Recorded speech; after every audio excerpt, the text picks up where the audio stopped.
Намаз қаза болмас үшін не істейміз? Біріншіден, өздеріңізге ескерту жасап алыңыздар. Намазыңыз бір күн қаза болды, 2 күн қаза болды, 3-ші күн қаза болды, мынаны біліп қойыңыздар. Ол намаз бір күн болмаса бір күн сізді тастап кетеді. Адам намазды еш уақытта тастамайды. Намаз адамды тастайды. Не үшін? Өйткені ол қасиетті. Ол намазға лайық болмаған соң, ол намаздың ішінің барлығы Аллахтың кәләмі. Құран, сүрелер. Содан кейін ол нәрсеге адам лайықты болмағаннан намаз адамды тастап кетеді екен. Біз кімбіз намаз тастайтын? Алланың құлымыз. Сондай қасиетті керемет намазды біз тастап кете алмаймыз. Біз тек Алланың құлымыз болды. Енді намаз қаза болмас үшін ең бірінші тревогасы, намазыңыз қаза болғаннан бастап тревога болу керек. Ол намаз сізді тастап кетеді. Сол үшін сол жерде уже көбірек ойлануыңыз керексің.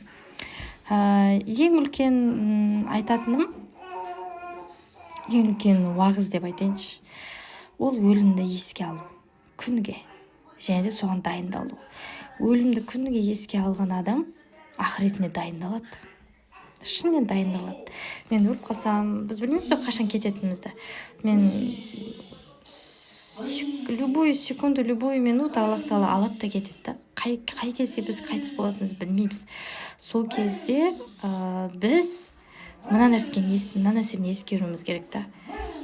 Намазсыз кететін болсақ біз не істейміз? Сол үшін біз ойлануымыз керек екен.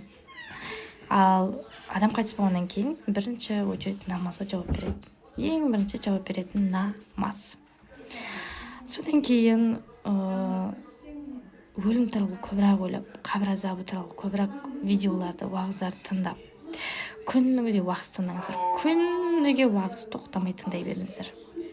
Неше түрлісі бар, неше түрлі ұстаздар бар. Иманды күшейтетін видеолар бар, жүрек қаттылығы деген тақырып бар мысалға да.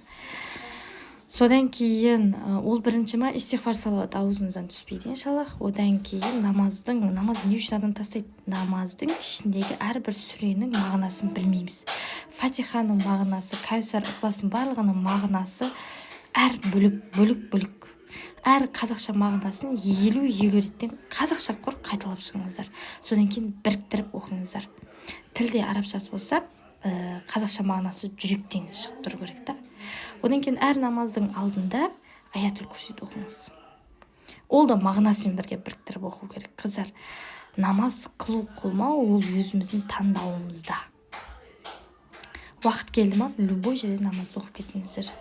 Өйткені біз Аллахтың жеріндеміз. Уақыт келді ма, оқу керек.